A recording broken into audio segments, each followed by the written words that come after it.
Olá, boa noite, meninas. Boa noite, Daniela, Elite, Cris, Neide.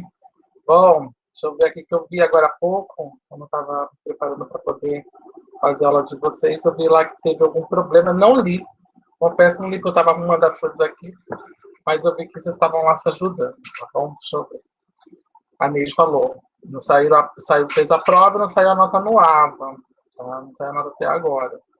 A Daniela falou que a nota dela saiu, né?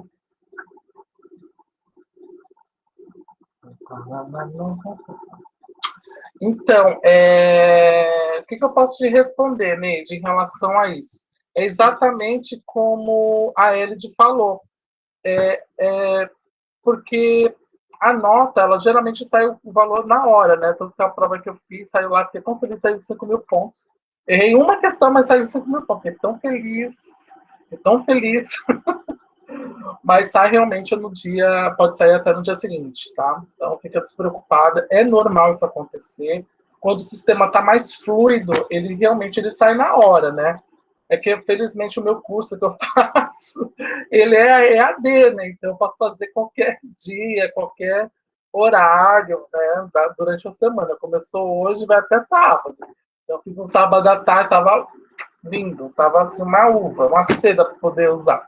Então, por isso que às vezes pode dar acontecer isso, mas fica despreocupada. O mais importante é que quando você conclui a prova, tem que mostrar que você concluiu a prova, né? Inclusive, sai um número de protocolo. É sempre bom você printar essa tela. Lembra que eu falei ano passado?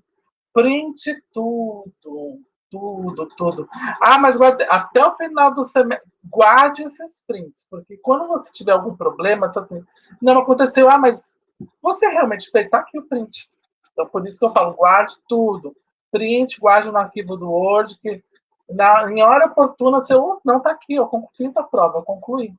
Tá bom? E aí, com aquele protocolo de entrega e tudo, ele fica mais fácil para identificar e é incontestável que você fez ou entregou determinada atividade. Apenas para poder constar aqui também, hoje também é o último dia para a postagem do projeto integrador. Deixa eu ver se é projeto integrador. É, projeto integrador. Em grupo. Então, é importante que vocês tenham entregue faça a entrega até as 23h59 no ambiente do AVA, tá bom? Para vocês serem avaliados e tudo mais, né? Então, como a aula de vocês sempre são as segundas, tem que ser entregue até segunda-feira. A data está lá, inclusive, a data de entrega, né? Que provavelmente está lá de 3 a 8, mas aparece lá a data de entrega dia 3, tá bom? Então, hoje é a entrega do trabalho de vocês em grupo. Ah, que bom que você acertou 8. Acertou metade. Então, não. É metade, de vocês são 12 ou 16, não lembro mais. É que as minhas são 16, né? De uma época que vocês estavam em 12. Olha, acertou 75% da prova. Então, arrasou.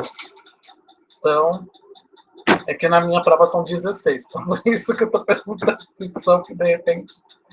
Mas, enfim, tá bom? Bom, hoje, espero que vocês tenham ido muito bem na prova de hoje. Tenho certeza que sim, porque a disciplina de teorias e práticas de currículos. Teorias e práticas de. Não, ciências. Teorias e práticas de currículo é da outra turma. Eu tô maluco já. A aprendizagem de ciências naturais era mais repetitiva, né? As teorias e práticas do currículo também era repetitiva, então ficava bem para gravar. Então, hoje, a gente inicia a aprendizagem de geografia e história, né? Na nossa disciplina. E elas são as disciplinas que chamamos de ciências humanas, né? Nós tivemos ciências naturais, que no caso para infantil, para o fundamental em geral, são as disciplinas de ciências, né, e programas de saúde, que geralmente são interligadas, né? E ela vai aparecer dentro desses conteúdos, né? Hoje a gente vai ver uma disciplina que passou a constar com maior afinco, porque são disciplinas voltadas para cidadania e composição de quem sou eu no mundo, na sociedade, que são as ciências humanas. Então, como são crianças pequenas ainda, né, titicos, óbvio que não vai entrar sociologia, filosofia, mas entra as outras duas que carregam dentro de cada uma delas esses conceitos, né? Em história carrega. Em história carrega, por incrível que pareça, um pouco de filosofia e geografia carrega mais sociologia, né? Então, hoje nós vamos passar a ter nas outras próximas 3 aulas, aprendizagens de ciências humanas, né? Aprendizagens de geografia e história. Ok? Então, vamos lá. Então, hoje, para a aprendizagem de geografia e história, vamos ver a BNCC e as novas concepções de ensino de história e geografia. Quando eu era criança, eu tive, óbvio, né, história e geografia, mas ele parecia com outro nome. Estudos sociais. Eu acredito, não vou dizer que todo mundo aqui teve como estudos sociais, mas uma boa parte teve como estudos sociais. Por quê? Porque a ideia do governo militar era que essas disciplinas formassem pessoas de acordo com o que eles achavam mais interessantes, né? Estudos sociais só foi desaparecer dos nossos currículos a partir do meio da década de 1990, né? Então, ela já começa a configurar então com geografia e história e, obviamente, sacramentado com a LDB de 96, fica sacramentado que realmente é história e geografia. Boa noite, Manuela. Eu sei que é você. Quando eu vejo Caetano, eu já sei que é você, Manuela. Então, hoje, nós vamos identificar como era o contexto educacional antes da promulgação da BNCC. A gente vai ver as mudanças colocadas pela BNCC em comparação aos PCNs, né, com os PCNs, e as competências e habilidades propostas pela BNCC para História e Geografia. A gente vai compreender os componentes de História e Geografia, como eles têm sido aplicados nos currículos brasileiros nas últimas décadas. Tá? Para contextualizar tudo isso, a gente precisa entender 3 pontos que a gente vai fazer isso ao longo dessa aula. O ensino de História e Geografia nas últimas décadas, como nós já havíamos falado, a BNCC, o ensino de História e Geografia na educação infantil, óbvio, porque sim, tem História e Geografia na educação infantil, e história não é história de contar, não, é história mesmo, para poder que a criança compreenda até mesmo a questão das datas comemorativas, por que a gente faz aquilo, né? E a BNCC, o ensino de História e Geografia nos anos iniciais do ensino fundamental. Então, o ensino de História e Geografia na contemporaneidade, né? Então, o ensino de História e Geografia nas últimas décadas, a gente precisa dividir aqui. No final da década de 1980 e início da década de 1990, houve uma reestruturação dos currículos escolares. Essa reestruturação, ela, por exemplo, deu fim à disciplina de estudos sociais, né? Que era um resquício ainda da ditadura militar. Apesar de que, nessa época, nós já estávamos na era da redemocratização, ainda o nosso currículo estava preso aos conceitos da LDB de 71, atualizada com 82. Em 82 ainda nós estávamos no período militar. O período militar deixou de existir em 14 de março de 85. Então, a gente tinha que das preceitos, já era andamento da reabertura, mas ainda tinha a figura, por exemplo, das disciplinas de OSPB, Organização Social e Política do Brasil, e da Educação Moral e Cívica, né? E, então, eu estava começando justamente a reestruturar para que pudesse formar o que nós teríamos como correto, né, como disciplinas, né? Então, português ficou lá com português, matemática já tinha alguma separação, passa a ser só matemática, estudos sociais finalmente se desmembrou. Inclusive, a título de curiosidade, na época da ditadura militar, os cursos de história, filosofia, sociologia e geografia, eles eram proibidos, né, de serem realizados, né? Você não podia conseguir se formar. Uma outra instituição tinha, sim, enfim, lá no truque, mas era mais difícil. O que as pessoas estudavam, então, nessa época? Elas estudavam estudos sociais. E estudos sociais era uma licenciatura curta, né? Era uma licenciatura de 2 anos, onde você saía apto para lecionar especificamente estudos sociais, e se você quisesse, por exemplo, dar aula de história, geografia, porque, obviamente, tinha história e geografia nos currículos, ou algo voltado para filosofia ou sociologia, você fazia um complemento que era específico, totalmente voltado ao pensamento ideário do regime militar, né? Então, ainda estava meio preso, né? Mas tinha. Tá? Mas é só a título de curiosidade, então existia, inclusive, o curso de estudos sociais. Né? Já em 96, como já falei, teve a Lei de Diretrizes e Bases da Educação Nacional, a LDBEM. Né? A LDBEM ela já começa a formar a educação que nós temos hoje. Inclusive, é a nossa LDB vigente, é uma LDB mais completa, uma LDB até a gente pode dizer que com muito viés da escola nova, né? Traz tudo aquele conceito da escola nova meets Paulo Freire, né? O ideário da escola libertadora, uma escola que de fato vai tornar um cidadão crítico, apesar de tudo, né? Vai trazer tudo isso. E a LDB atribui competências que devem ser desenvolvidas em história e geografia, né? E em 98, porque até então nós tínhamos LDB, então o meu currículo ele não tinha um básico, algo que eu poderia seguir, eu poderia fazer da forma que eu quisesse. Tanto que, como eu já deve ter falado em algumas aulas anteriores, ou outras vezes, era muito comum dizer assim, é porque a educação, por exemplo, na Bahia era mais forte do que no Ceará. Ou, quando eu veio para São Paulo, estava atrasado, porque a educação aqui é mais puxada. Né? Por que isso acontecia? Porque não havia uma certa padronização do que deveria ensinar. Existia, sim, uma padronização. Você tinha os conteúdos a trabalhar e tudo mais, mas não era pensado de modo nacional. Né? Então, surgiu o que chamamos de PCNs lá em 1998, onde os estudos sociais finalmente se tornam geografia e história. Né? Então, os documentos norteadores para tudo isso acontecer, a gente pode dizer, claro, que é o próprio PCN, né, os parâmetros curriculares nacionais, que duraram quase 20 anos, o referencial curricular nacional para a educação infantil, que durou mais ou menos uns 15 anos, vamos assim dizer, e hoje a BNCC, que está aí desde 2018, que é a Base Nacional Comum Curricular. Né? Então, se a gente pudesse fazer uma comparação entre as BNCCs e os PCNs, a gente pode dizer que entre, 2, 4, 6, entre 8 pontos, o que tinha um e o que não tem no outro. Né?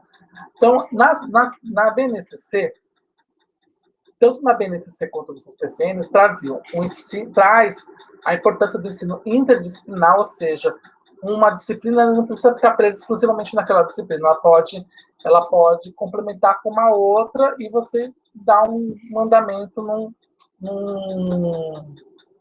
como assim dizer para vocês, uma coisa muito maior, muito mais contextualizada, muito mais voltada para a nossa realidade, né?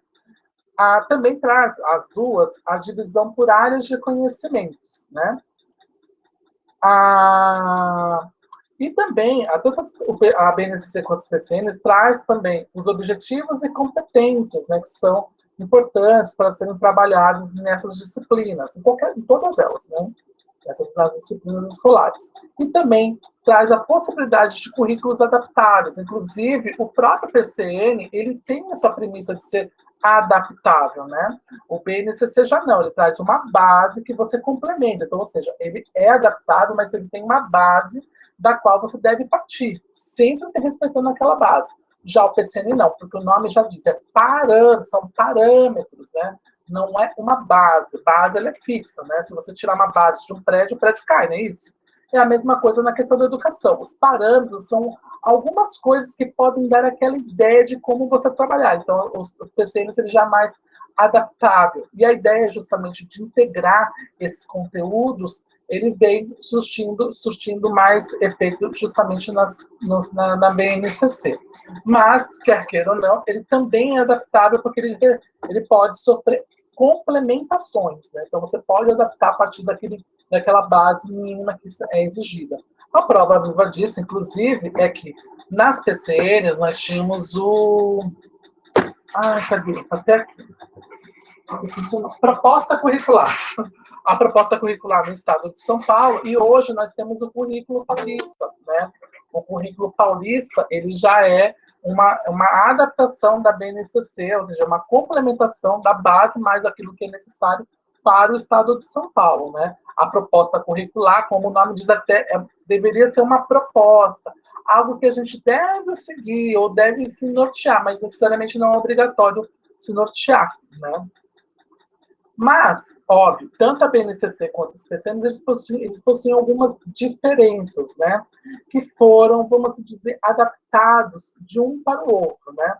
Por exemplo, nas PCMs, nós temos o que chamamos de temas transversais, né? Que são temas que precisam ser trabalhados em todas as disciplinas, mas que vão agregando quando você vai juntando uma informação de um conteúdo com o outro, de disciplinas diferentes.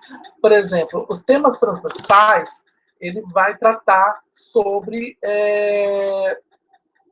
conteúdos que não precisam necessariamente ter, como eu posso explicar para vocês, ter uma disciplina. Por exemplo, eu não preciso ter uma disciplina de ecologia.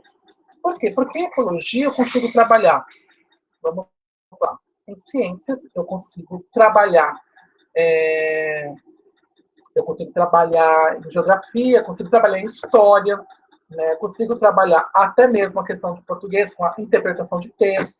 Então, são temas que podem ser trabalhados de modo separados, mas integrados entre si. Pode ser até mesmo um projeto que seja feito com todos os professores, né?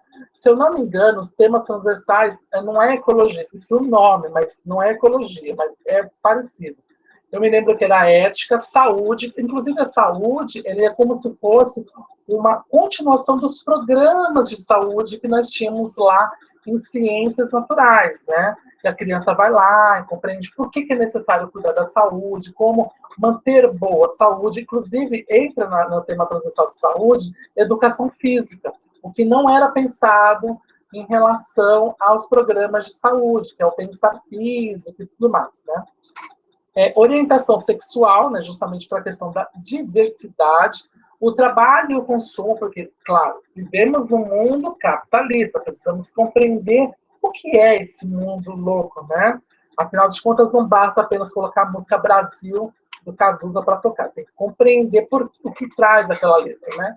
E, óbvio, a pluralidade cultural, então já pensando na existência de que existem várias culturas e que a cultura do outro, mesmo que não seja consumível por mim, é uma cultura e que tem que ter respeito.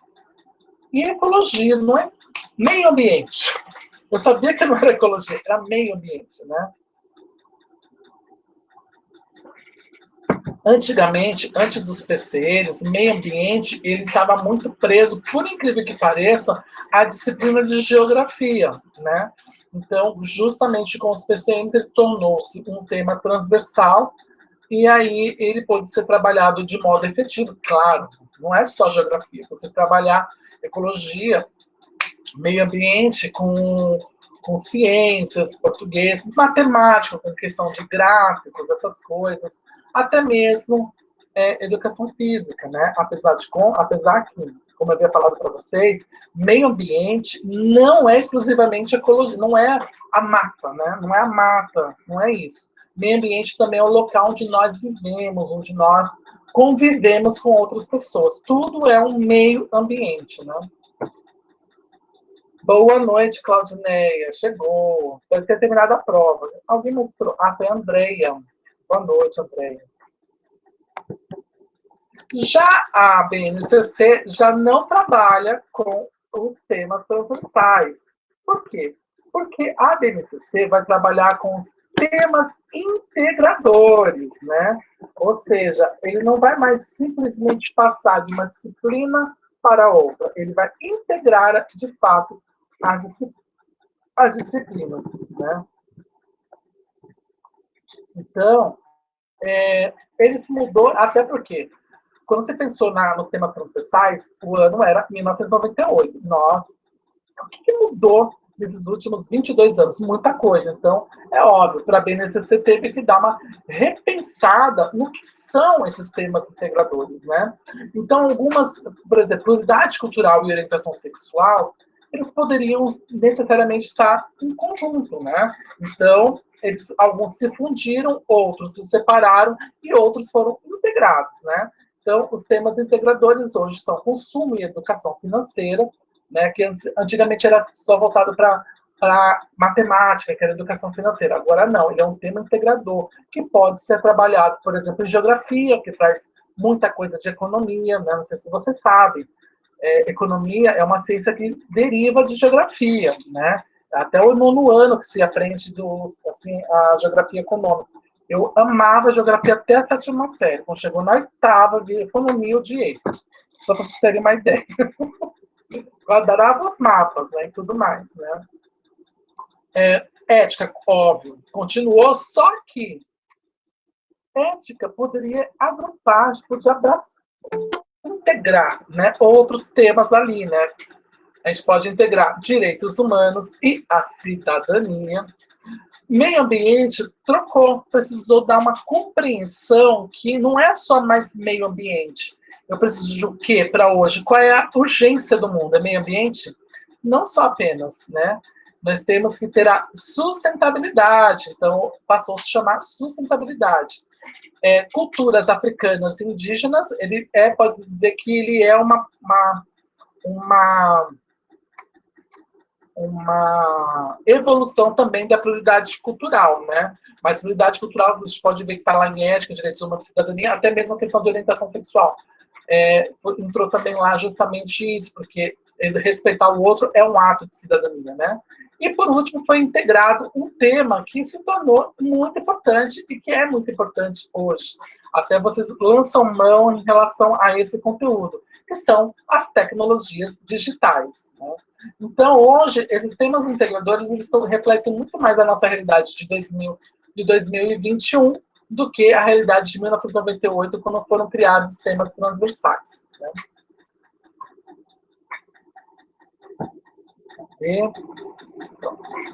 E também temos os blocos de conhecimentos, né, que eram, que eram defendidos pelas PCNs, né? O...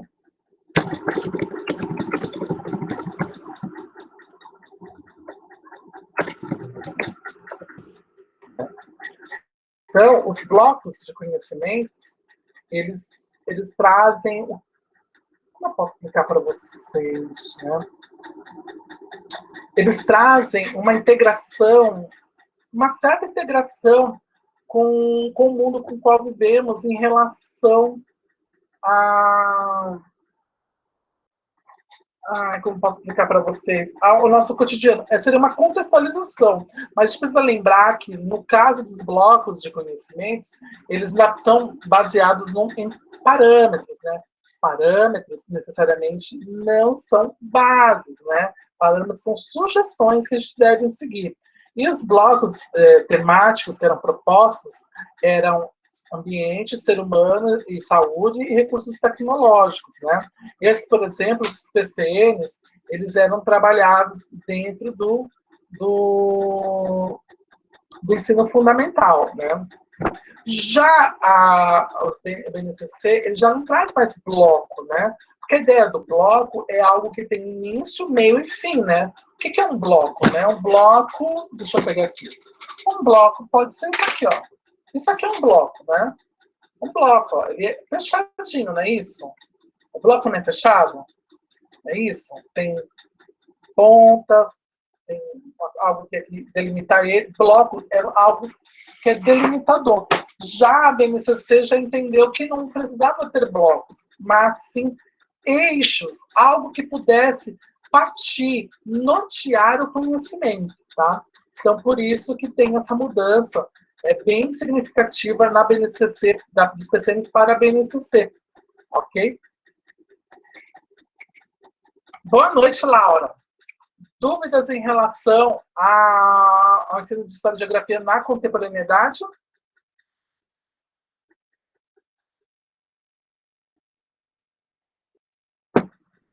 Então, A BNCC é o ensino de História e Geografia na educação infantil, né? Então, na educação infantil, como é que a gente vai contextualizar esses conteúdos para que eles possam compreender? A gente precisa lembrar, a primeira coisa, que as crianças na educação infantil, elas não têm caderno para escrever, né? Elas vão fazendo várias atividades para poder compreender de modo assim lúdico o nosso mundo, né? Então, como é que eu vou trabalhar geografia e história, justamente no EI, né?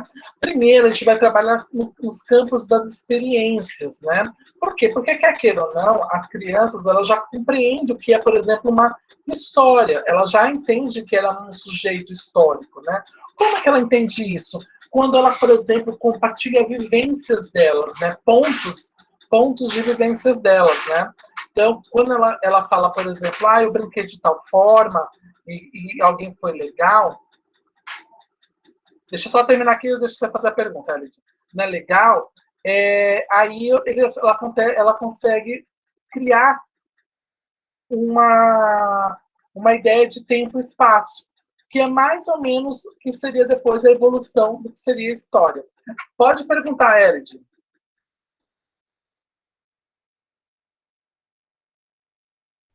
Eu estava escrevendo. No momento, com todo o desmonte na educação, onde tudo tem um pensamento de que tudo que se ensina tem uma ideologia, como é que a gente pode ensinar o respeito aos índios, a ideologia de gênero, onde a gente pode ensinar a educação sexual na escola, que a educação sexual não é ensinar a transar, a gente sabe que é outra coisa. Como é que o professor pode ensinar isso em aula sem ser punido? Entendeu aonde eu quero chegar? Entendi, sim. Só vou fazer uma correção, Elid. Não é ideologia de gênero. Não existe ideologia de gênero, tá? Misturei. Eu estava falando sobre ideologia, misturei.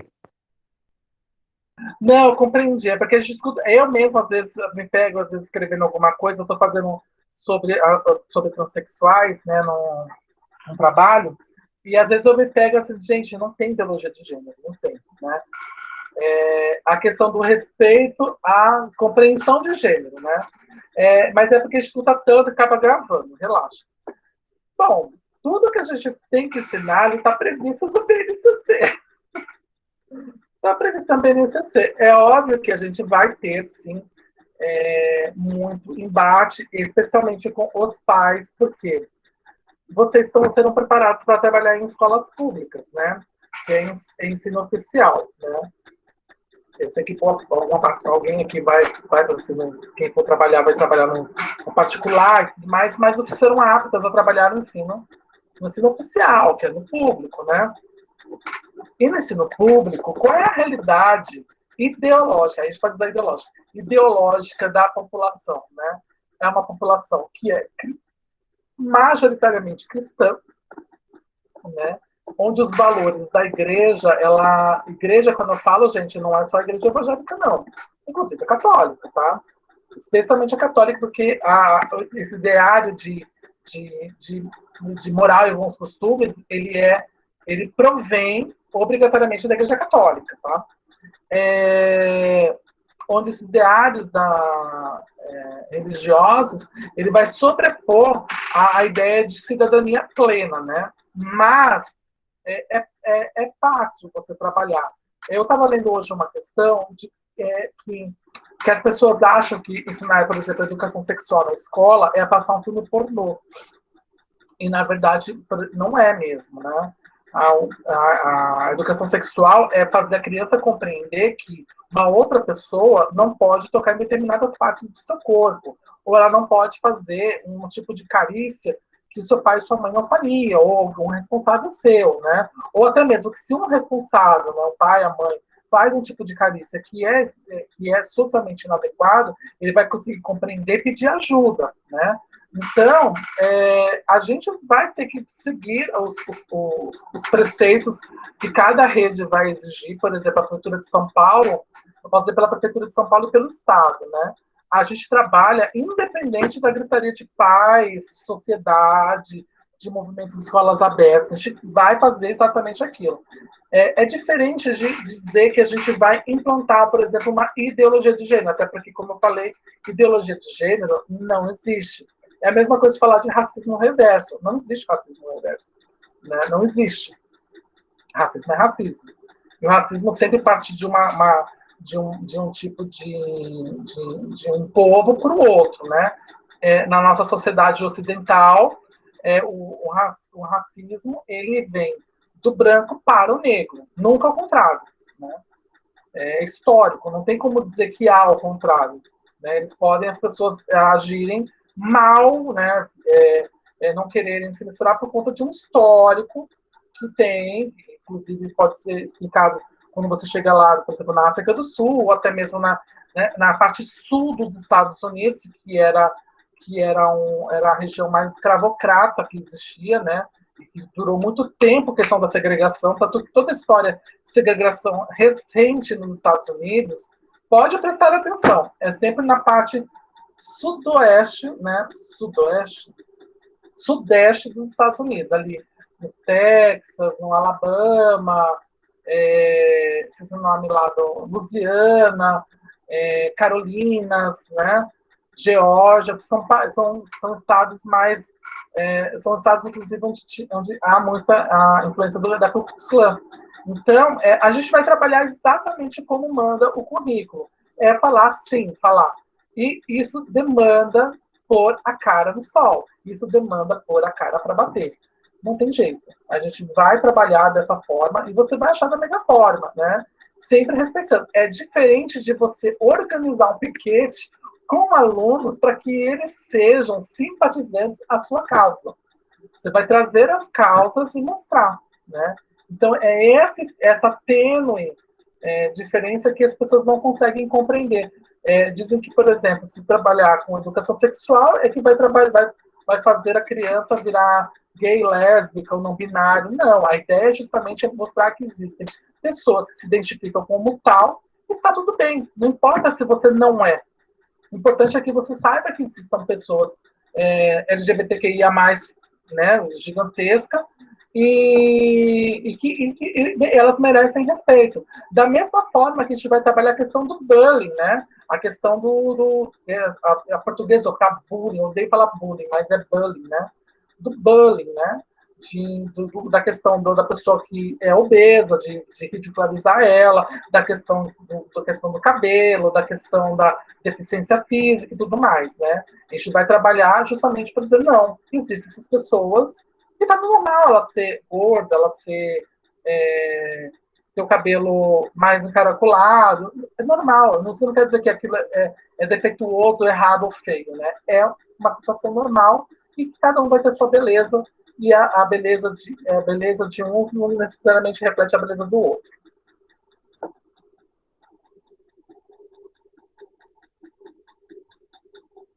Inclusive, eu estendo isso à questão religiosa, que graças a Deus o ensino religioso até existe na escola, mas ele é optativo.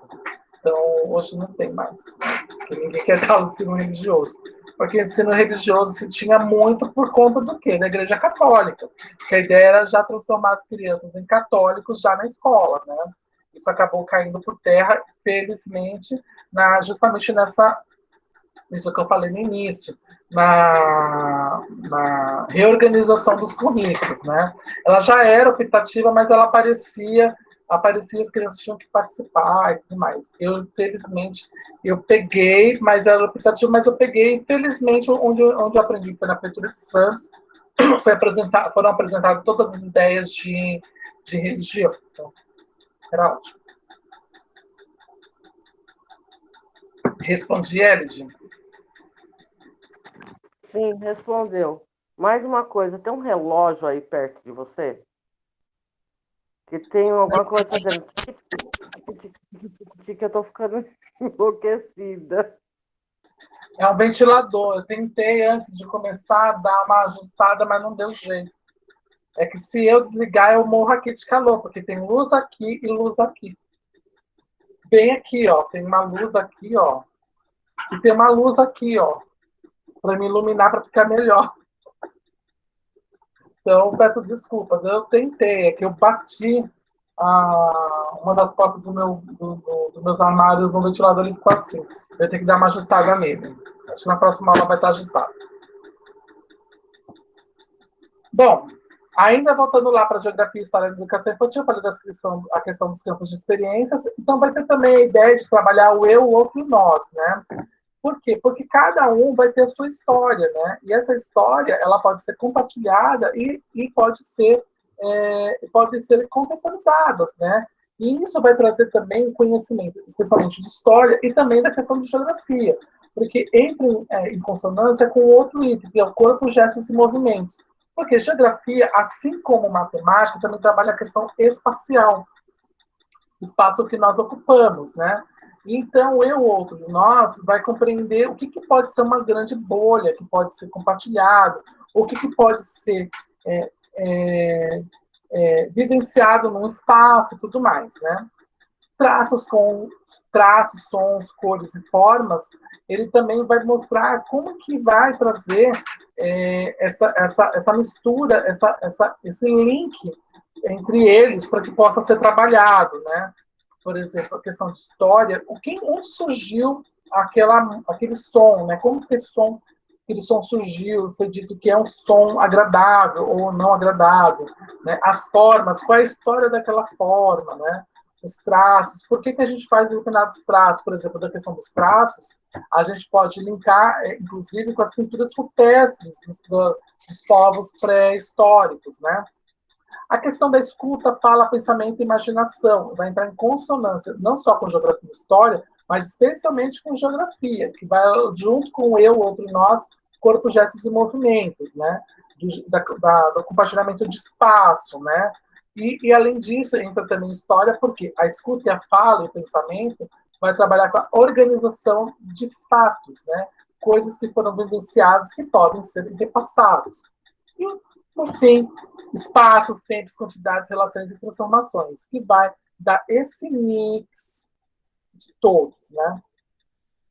Por exemplo, o eu, o outro e nós, ele traz a questão da construção da identidade do campo da subjetividade da criança dentro da sua comunidade escolar, dando início ao reconhecimento da diferença, ou seja, se ele precisa compreender qual é a função dele na sociedade, ele precisa entender quem é o que é a sociedade dele, né? Onde a sociedade chegou, por que ele é assim, por que as pessoas ao redor deles agem daquela forma, entre outras ações. Então, por isso que vai trazer elementos tanto de geografia quanto de história.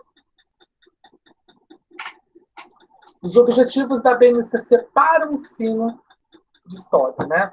Então, os objetivos que a gente pode elencar, especialmente na educação infantil, são os direitos de aprendizagem, são os direitos éticos, estéticos e políticos, né? Os direitos éticos vai versionar em relação ao brincar e conviver. Por quê? Porque é direito da criança brincar, né? Tudo que é feito em relação à educação precisa ser de modo lúdico, especialmente na educação infantil. Por quê? Porque a criança ela vai, de fato, aprender brincando. E o brincar é um dos direitos que está, inclusive, destacado lá no Estatuto da Criança e do Adolescente. Então, é um direito ético dela ter essa forma de brincar. Então, quando a criança, na educação infantil, quer brincar, quando você está realizando algum tipo de conteúdo, você vai, de início, vai mostrando que ela até pode brincar, mas que ela precisa compreender a questão de tempo, né? Então, essa questão de tempo vai dar essa compreensão que ela vai ter esse direito de brincar, mas que ela também precisa ter o direito de conviver com outras pessoas. E conviver, necessariamente, não implica totalmente brincar. Vai ter muitos momentos de brincadeiras, mas ela precisa compreender que existem momentos que o brincar precisa estar deixado de lado para que ela possa realizar outras atividades. Esse sistema ele é bem sutil, né? Porque a questão do conviver ele sempre vai implicar uma questão lúdica, né? É que a diferença do brincar para o lúdico ela é mínima. O brincar ele pode brincar despretensiosamente. O lúdico ele vai brincar com um propósito, né? Já os direitos estéticos vai estar remetido à autoexpressão e à sua exploração de mundo. Por quê? Quando ele vai tentar compreender o mundo, né, que ele convive, ele vai entender que não é só aquele bairro onde ele está, aquela casa onde ele mora, a escola que ele vai, né? Que o mundo ele é muito maior, que ele vai ter a questão do bairro completo, depois de uma região de uma cidade, depois da cidade, depois uma região onde fica a cidade, e assim vai aumentando até chegar no planeta Terra inteiro. E vai compreender a questão por que, que a Lua é tão longe, brilha, essas coisas, né? Então, essa é uma exploração de mundo. Já a autoexpressão é ele compreender que ele pode falar o que, que ele vivencia, o que ele sente, né? Apesar de estar muito ligado à questão de psicologia, isso é muito importante na questão de história, porque lembra que eu falei agora há pouco que a criança ela vai começar a compreender o que ela é e quem ela é através de contando o que, que ela vivencia, né? E isso não vai acontecer apenas na escola, né? Isso vai acontecer também na casa. Por exemplo, ela vai chegar e contar em casa o que ela aprendeu na escola, o que foi de mais interessante, mais relevante para ela, né? Já os direitos políticos, eles estão ligados ao autoconhecimento e à participação. O autoconhecimento, ele diferente da autoexpressão, ele vai compreender quem ele é, né? Quais são as suas possibilidades e quais são os seus limites, né? Ou até onde ele pode atingir. Já a participação está muito ligada à questão dos direitos éticos de conviver, né? Curiosamente, porque a participação indica que ele é um sujeito participante de uma microsociedade que reflete uma grande sociedade que é a vida, né? Então, quando ele consegue participar e consegue ser ouvido e falar, né, falar e ser ouvido, ele vai entender que ele consegue participar. Então, ele conquista direitos políticos, são os direitos da aprendizagem e os objetivos para a educação infantil. Já nos anos iniciais do ensino fundamental, é um pouquinho diferente. Por quê? Porque vai trazer já um mix. Ele já não vai ter a questão dos objetivos, direitos através dos objetivos, né? Ele já vai ter a construção do sujeito e o reconhecimento das noções de espaço, né? Além disso, o reconhecimento do eu, do outro e da coletividade, de modo mais explícito, né? Por quê? Porque ele vai entender que ele tem uma capacidade de mobilizar atitudes, habilidades, conhecimentos e valores para resolver demandas cotidianas, para garantir serviço de sua cidadania e para resolver as suas necessidades, futuramente, óbvio, no mundo de trabalho. Então, ele vai entender que ele é um sujeito que, além de ter uma função de ser ouvido, de se falar, de ser ouvido, e que ele precisa também ouvir outras pessoas, e que ele convive numa sociedade que existem respeitos em relação à sociedade, ele precisa compreender que ele vai ser meio que treinado, ou treinado não, acho que não é uma boa palavra, orientado de como ele vai ser em sociedade. E para ser em sociedade, entender quem ele vai ser na sociedade, ele precisa compreender o que foi aquela sociedade até então, conhecimento histórico de como se formou aquela sociedade. Dúvidas relacionadas aos objetivos da BNCC para o ensino de história?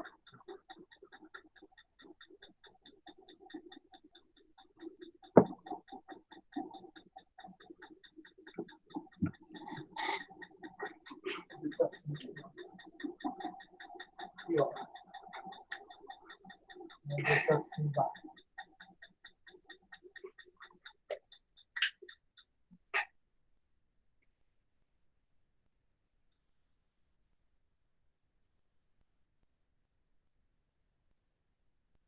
Vamos ver se já diminuir agora.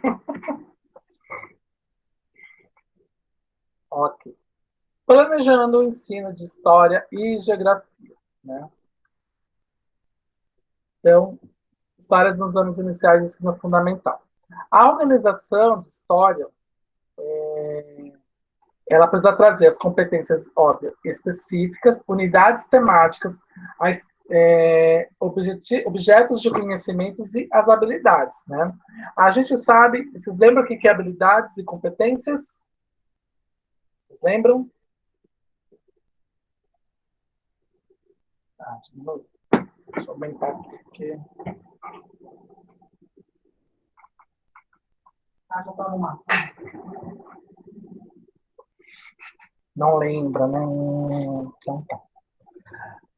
Habilidades é tudo aquilo que a gente tem manejo para realizar. Por exemplo, a Rosilene, ela faz várias coisas lá de arte. Né? Ela fez uma caixinha para mim, a caixinha está lá na sala. Ela fez uma caixinha para mim, fez uma garrafinha. Então, aquilo são habilidades, né? As competências é quando eu pego essas habilidades, potencializo, crio dificuldades, não dificuldades, desafios. Crio desafios para que possa potencializar essas habilidades para que se torne algo muito maior. Então, essa é a diferença de habilidades para competências. Então, quando eu vou pensar em algum conteúdo, inclusive nas disciplinas, eu preciso pensar nas competências, né? O que eu quero atingir. Só que para poder trabalhar isso, eu preciso compreender quais são as habilidades dos meus alunos, né? Geralmente, essas habilidades são habilidades que são comuns, né? De discernimento e tudo mais. Mas eu vou atrás de outras habilidades, né? E tem as unidades temáticas, como eu falei, e os objetos de conhecimento. O que eu preciso mostrar para eles possam compreender. As unidades temáticas, eu vou, por exemplo, trazer a história da própria criança e da família, a história da criança, da escola e da comunidade, a questão do patrimônio histórico e o tempo físico e cronológico. Então, esse é o modelo que eu tenho que apresentar em história, né? O que eu preciso compreender nessas unidades, quando eu vou trabalhar esse objeto de conhecimento, o que eu tenho que trazer para poder que eles possam compreender de modo contextualizado algo que eu quero ensinar, né? Então, se eu for ensinar, por exemplo, a questão da Revolução de 1932, o que eu preciso fazê-los compreender, né, na questão da criança e da família, né? Eu preciso mostrar que eles moram no estado de São Paulo e que o estado de São Paulo, há quase 100 anos atrás, se rebelou contra uma ditadura militar. Aliás, não uma ditadura militar, uma ditadura de um político, né? Ele até utilizou as Forças Armadas, mas ele necessariamente não era militar, que era o Getúlio Vargas, né? Então, isso tudo vai influenciar, sim, qual é a construção social daquele Estado, né? Além disso, eu preciso fazê-lo compreender qual é a história daquela escola e por que ela existe ali naquela comunidade. Isso de um modo bem sutil, até para que ele possa compreender a importância social da escola, né? Vai também trazer, no caso de história, a questão do patrimônio histórico, por quê? Porque tudo que acontece no mundo tem sempre algum tipo de representação. Esse patrimônio histórico pode ser material, que é a questão que a gente consegue, né, tatear, ou pode ser imaterial, né? Algo que simplesmente não tem como mostrar, mas simplesmente ou fazê-lo sentir ou compreender que exista, né? Além da questão do tempo físico e cronológico, né? Então, os objetos históricos, a gente sempre vai usar 3 perguntas, né, para poder fazer a compreensão, né? Qual é o significado desse objeto ao longo do tempo, né? Do que ele é feito e para quem ele foi feito. A gente pode, por exemplo, utilizar a roda, né? Qual o significado da roda, né, na humanidade, né? A roda, ela foi importante para poder facilitar o transporte de coisas de um ponto ao outro. Né? Imagina carregar um monte de coisa nas costas, né? Imagina como deve ter sido criada lá as pirâmides do Egito, né? Dada a complexidade que deve ter sido feita. Então, do que a roda ela é feita? Né? Ela pode ser feita de diversos materiais, mas a primeira roda foi feita de quê? De madeira, foi feita de pedra. O que ela foi feita? Né? Como chegou nessa roda? Né? E para quem esse material foi feito, a roda? Né? Foi para os humanos, para facilitar a nossa vida. Então, é mais ou menos isso, os objetos históricos. Né? Os objetivos da BNCC já para o ensino de geografia, aliás, antes de entrar nos objetivos de geografia, dúvidas em relação à de história dos anos iniciais?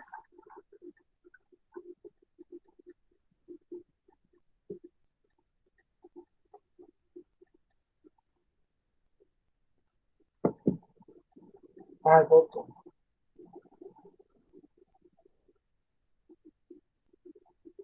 Não? Então tá bom. Não, não fala, não voltou, não. Tá, tá. tá sem barulho. É que eu tô escutando, tá baixinho, mas tô escutando aqui. Aqui tá bem em cima da minha cabeça. Mas eu tô escutando. Eu já tô pensando aqui como é que eu vou fazer para tirar. Então, os objetivos da BNCC para o ensino de geografia. Então, vamos pensar lá primeiro no que é educação infantil.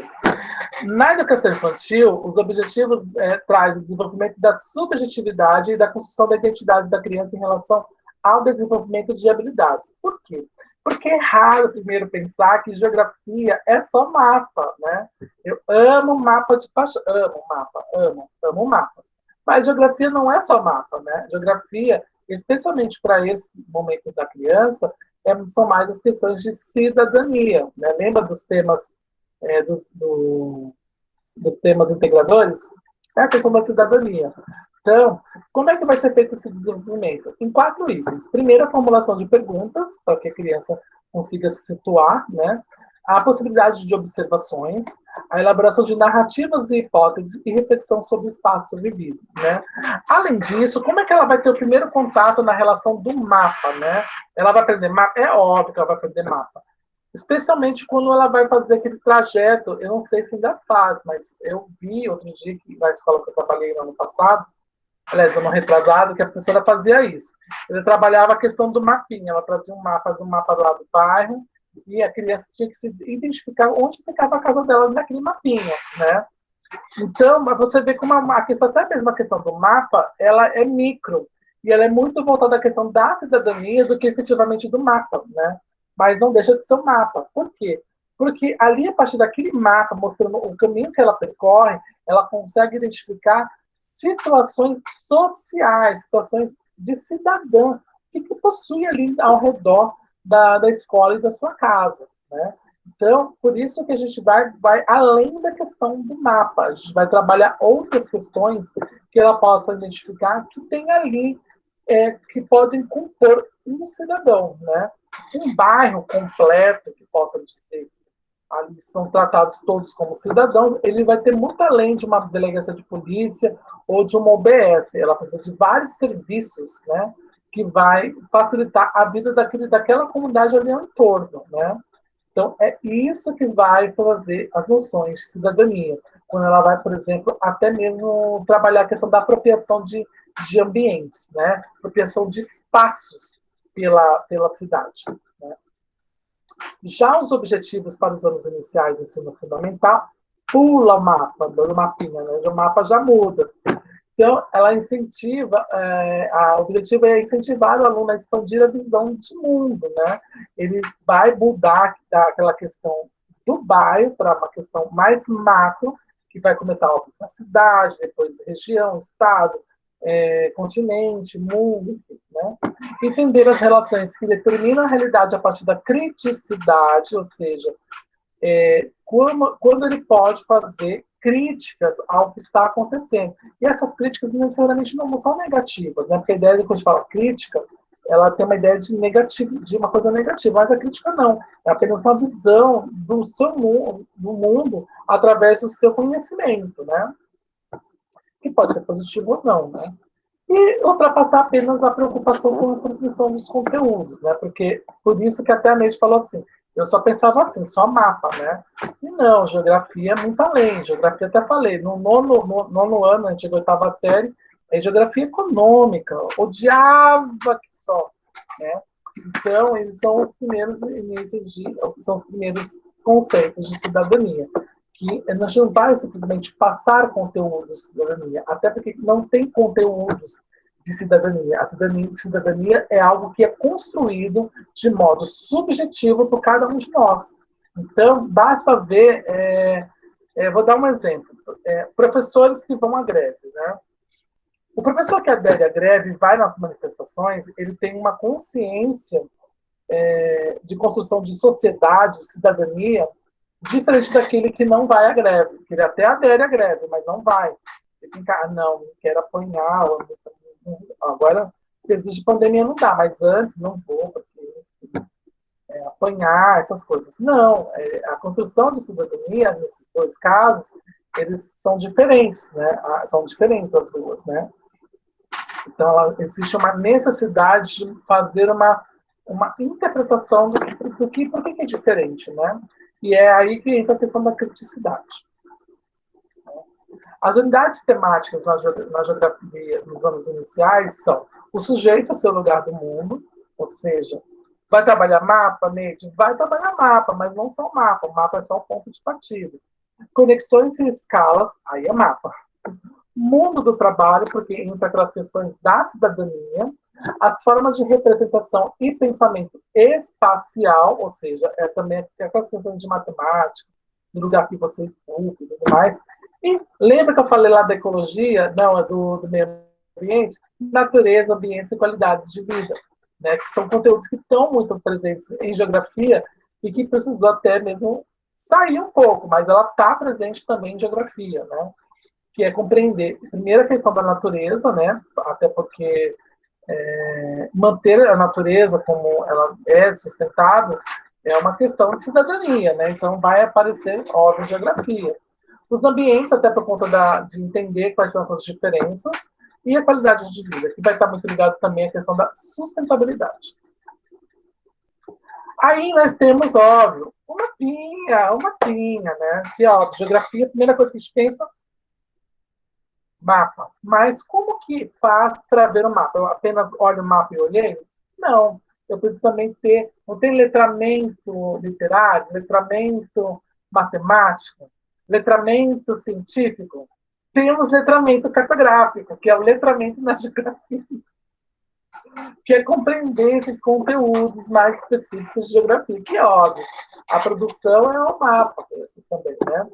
A alfabetização cartográfica, ela vai trazer uma compreensão do conceito de espaço e também vai trabalhar a questão do abstrato. Deixa eu pegar aqui um mapa para mostrar para vocês. Vai fazer. Eu vou mostrar dois itens aqui, que são bem interessantes, né? Eu tenho aqui um atlas, tanto que o nome é Atlas Geográfico, né? Um atlas. E eu tenho um atlas aqui que é já diferente, ó, Atlas Histórico do Mundo, né? Qual a diferença de um para o outro? Os dois vão ter mapas? Os dois vão ter mapas, é óbvio. Vai mostrar ao mundo a questão dos mapas, né? Aqui vai ter, óbvio, caber mais a questão de história, né? Então, ele vai mostrar algum ponto que vai explicar, através de mapas da cartografia, algumas histórias que vão estar, obviamente, constando aqui nesses livros. Já na questão do mapa geográfico, e não deixa de ser uma alfabetização cartográfica, tá? Não deixa de ser. Já a questão do mapa, deixa eu pegar aqui o Brasil, minha voz, deixa eu pegar aqui, Estado de São Paulo. Já a questão do mapa, como é que eu vou trabalhar aqui o Estado de São Paulo, né, no mapa? É óbvio, eu preciso trabalhar a questão do abstrato, porque o Estado de São Paulo não está aqui, todo aqui, né? É uma representação abstrata, apesar de concreta, abstrata do que seria a parte física, né, do nosso planeta, né? Então, quando eu passo essa compreensão do espaço com esse abstrato, né, que é concreto, aqui, ó, tô pegando, mas é abstrato, porque é apenas uma representação, eu tenho uma alfabetização cartográfica, né? E o aluno ele deve ser alfabetizado para conseguir ler mapas, né? Assim como acontece com a escrita e a matemática. A criança que nunca fez suas próprias representações cartográficas possui muita dificuldade para entender o mapa, né?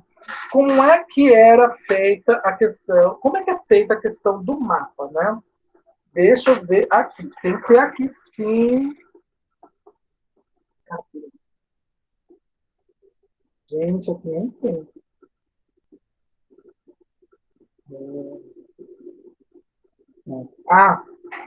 Tem, mas eu estava olhando errado.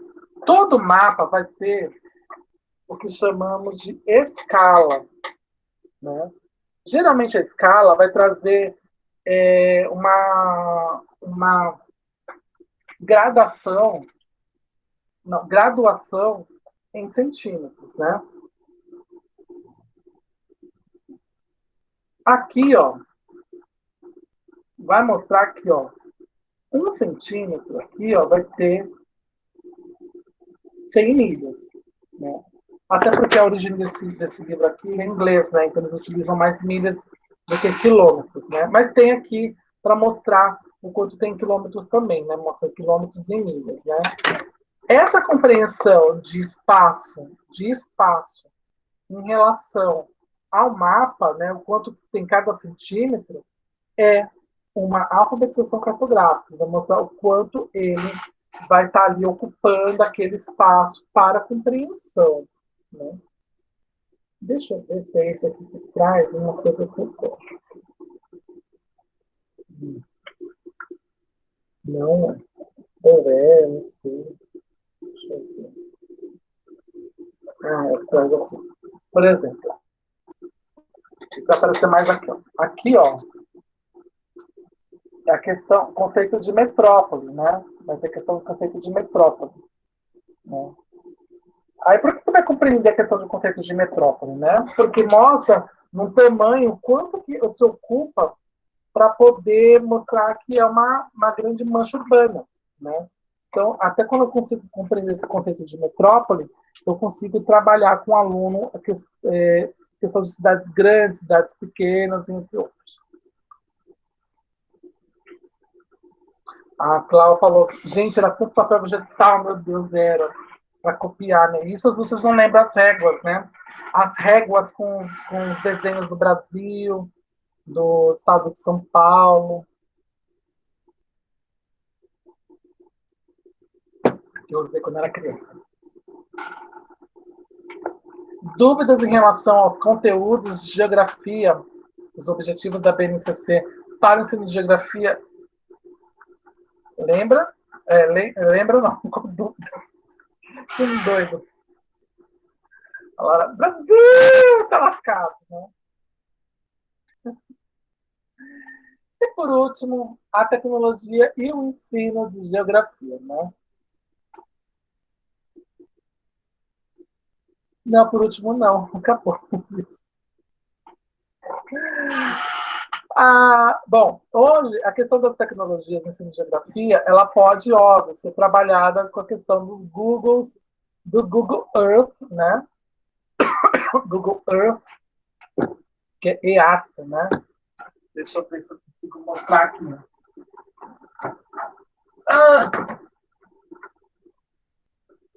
Então, eu nem sei se eu tenho um Google Earth aqui, né? Vamos lá.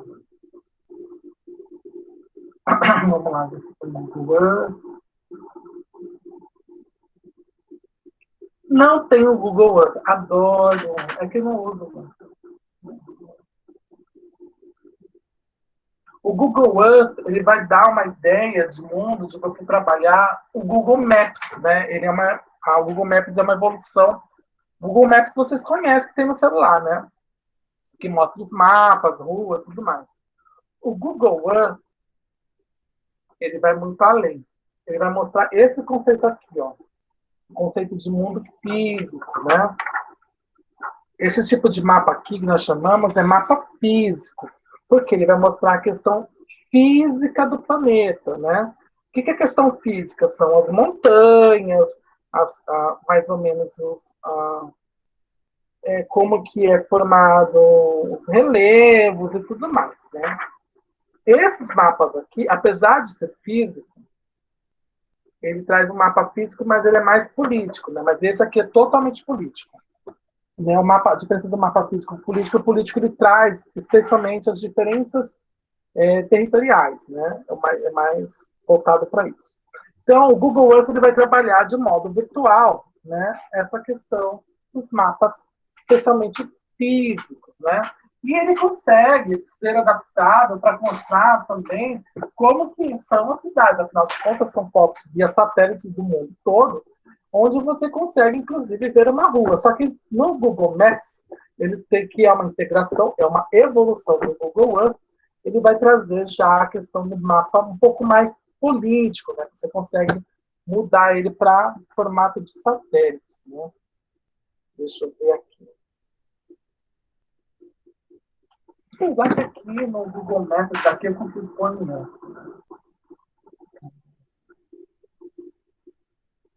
Maps.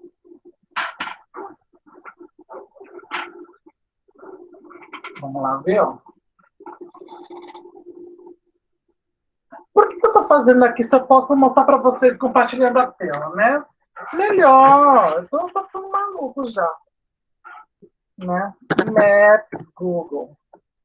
Não sei. Tô ficando maluco já. Vamos lá, apresentar agora uma tela inteira. Quero a tela 2. Que é onde estão vocês. Hello, it's me. Bom, vamos lá. Tá aparecendo aí, ó? Aqui vai aparecer. Obrigado. Aqui vai aparecer, óbvio, onde eu moro, né? Que eu moro aqui. Então tá a bolinha azul. Né? Só que isso aqui é um conceito de mapa. É um conceito de utilizar a tecnologia com os mapas, né? Então, os mapas estão obsoletos? Não estão obsoletos, né? Papel, tudo. A diferença é que ele perde, às vezes, a sua validade. Por exemplo, com certeza aqui nesse meu Atlas não tem o Sudão do Sul, não tem os novos países ali não tem a Macedônia do Norte, né? Não tem alguns países que ficaram independentes há pouco tempo, né? Então aqui eu já consigo trabalhar, né? Porque ele vai estar atualizado quase que diariamente, né? Aí conforme eu vou aumentando, ó, vocês vão vendo que é um mapa que tecnicamente pode ser de relevo, como pode ser político, né? Se eu fizer assim, eu vou já mostrar um mapa de relevo, né? Um mapa físico, porque apesar de mostrar aqui as cidades, tudo mais, ele está mostrando também, especialmente os relevos. E aqui essa mancha urbana não deixa de ser algo físico. Por quê? Porque conforme eu vou diminuindo, aquela mancha vai diminuindo também, né? Aumentando aqui o espaço, ele vai aumentando. Então, isso aqui é o conceito que a gente vai trabalhar de tecnologia em relação à geografia. Ou seja, sabe o mapinha que eu mostrei agora, o Atlas? Ele mais ou menos se torna obsoleto por conta disso. Pela facilidade que eu tenho de trabalhar esses conteúdos. De vir aqui, por exemplo, na Austrália, ali, em Sydney, deixa eu mostrar aqui.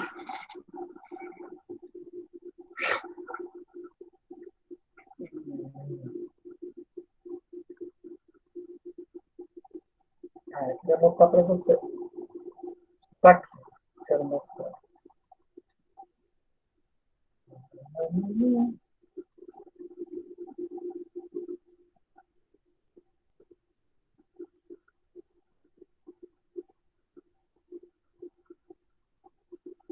Gente, eu não sei o que eu queria mostrar o Museu de Sydney, né?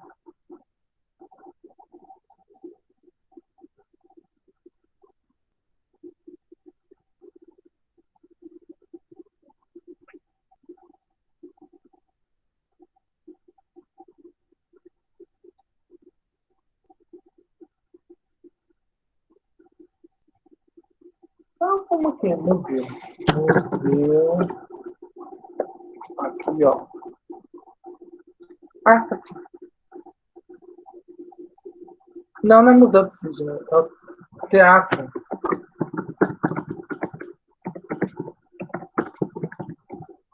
Ópera de Sydney. Ah, tá aqui. Por quê? Quando eu clico aqui, eu consigo ter a visualização de fotos. Né? E o melhor, eu consigo estar aqui, ó, para visualizar.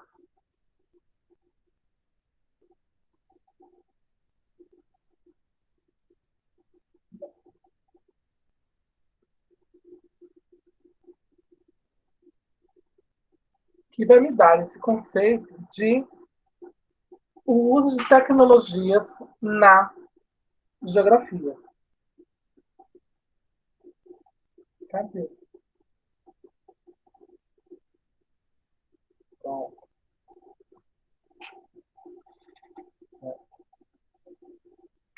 tem um aplicativo, tem dois aplicativos, o Google Maps e o Google Earth, né? O Google Earth ele não deixa fazer isso que eu mostrei, que é o Google Street View, ele é um aplicativo exclusivo do Google Maps. Aliás, é um complemento exclusivo do Google Maps, né? E o Google Maps, ele é uma evolução do Google Earth.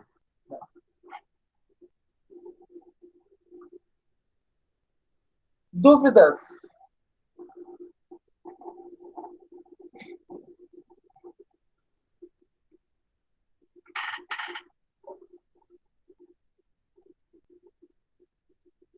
Não?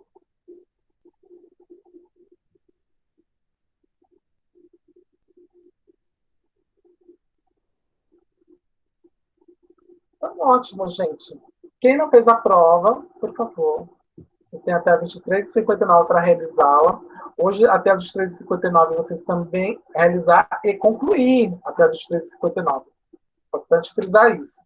Quem não postou ainda a sua atividade em grupo, por favor, uma pessoa do grupo posta a sua atividade também até as 23h59.